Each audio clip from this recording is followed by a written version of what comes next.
soo dhawaad saaxiibada qiimaha iyo qaayaha badan haddii aad ku sugtay channelkan subscribe saar haddii aad hore noola joogteen aad bad u mahadsantahay waa anigu Ilyas Ali Cabdi oo idin taaban doono maanta wararka suuqa kala iibsiga ee kooxooyinka Premier League iyo guud ahaan caalamka oo dhan. Kooxda kubadda cagta Manchester United ayaa haatan laba xidig oo ay ku dhaweed waxa ka dulqaaday kooxda kubadda cagta Tottenham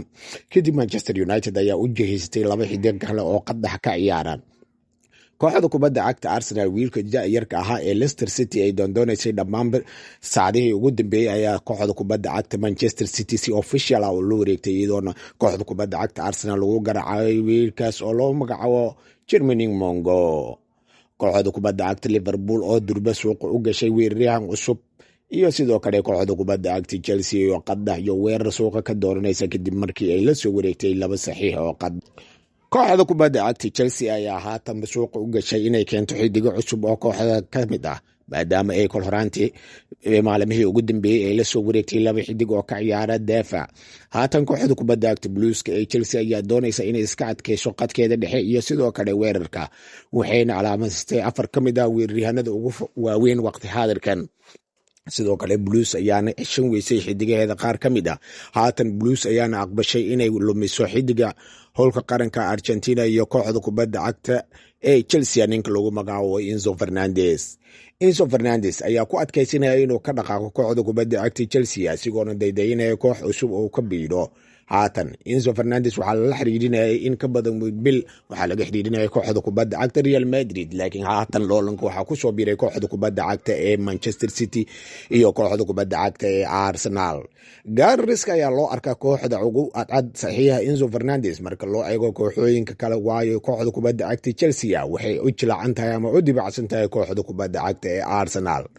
Sidaad ka arki kartid dhammaan xilliyaaradii ugu dambeeyay saddexdii xilliyaarada ugu dambeeyay kooxda kubadda cagta Chelsea waxay lumisay 6 xidig oo kamid ah kuwooda ugu waaweyn ee safka. Xidigaas waaweyn dhammaantoodana waxaa ka qaadatay kooxda kubadda cagta Arsenal. Haatan haddii Enzo Fernandes uu Chelsea ka dhaqaaqo oo kooxda kubadda cagta Arsenal ku biiro idna la yaab kuma noqon doonto waayo horey waxa u dhacday Kai Havertz iyo Jorginho ninka lagu magacaabo Jorginho Nuno Madueke iyo kuwa kale oo badan. Haatan waxaa la sheegayaa Enzo Fernandes inay wajahayaan kooxda kubadda cagta Arsenal oo wada hadal toos ah durba la yeeshay kooxda kubadda cagta Chelsea laakiin Chelsea ayaa dul dhigtay adduun lacageed gaaraya Enzo Fernandes 150 milyan halka kooxda kubadda cagta Arsenal iyo Manchester City ay diyaar leeyihiin 100 milyan. farqiga u dhaxeeyna waxaad arki kartaa inuu yahay farqi aad u fog oo ah 50 milyan oo xidig kale xitaa lagu iibsan karo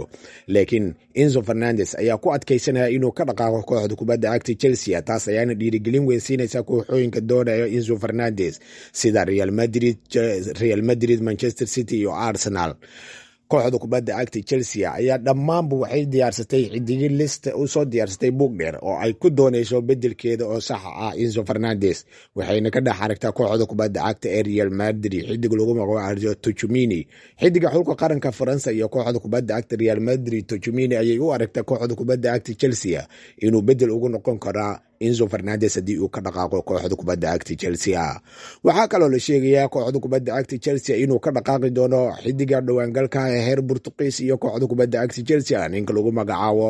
Pedro Neto kaas oo haatan ku wajahan kooxda kubadda cagta Liverpool taas oo doonayso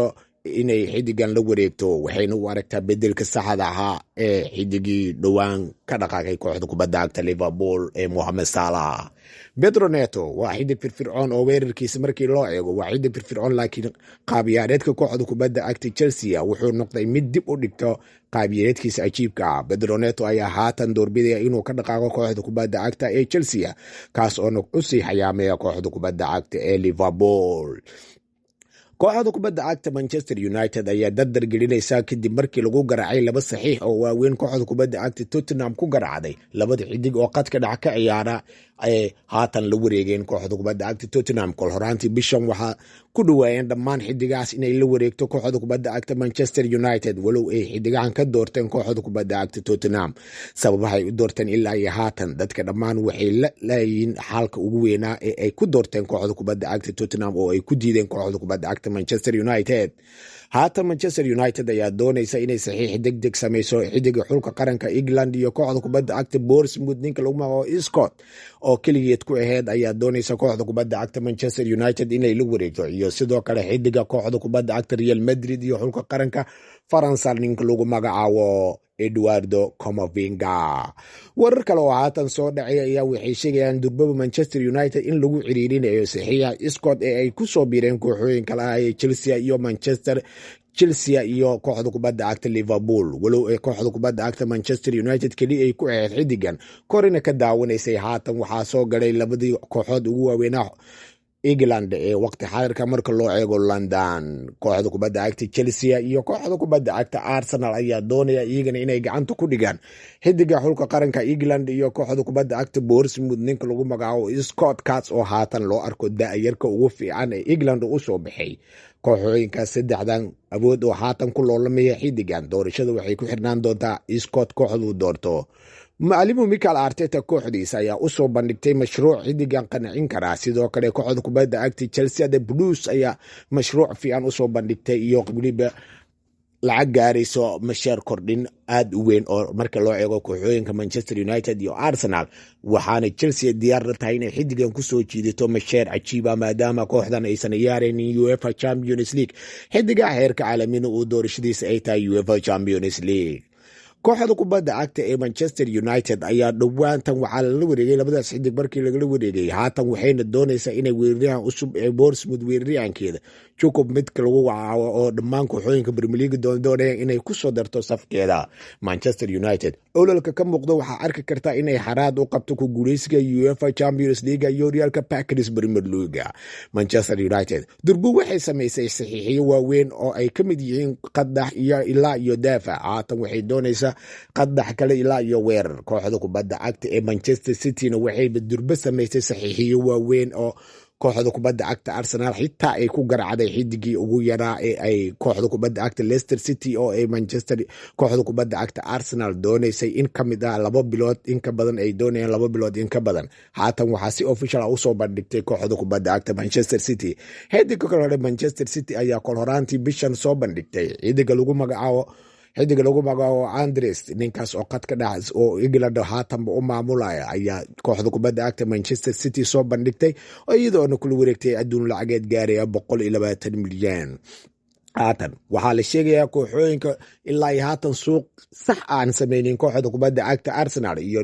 kooxda kubadda cagta Liverpool ayaa ilaa haatan liita suuqooda walow ay la rajaynaya inay suuqyo waaweyn ay sameeyaan. haddii aad halkan la soo gaartay aad baad u mahadsantahay saaxiibada qiimaha iyo qayaxbada waxaa si xushmad leh kaaga codsanayaa inaad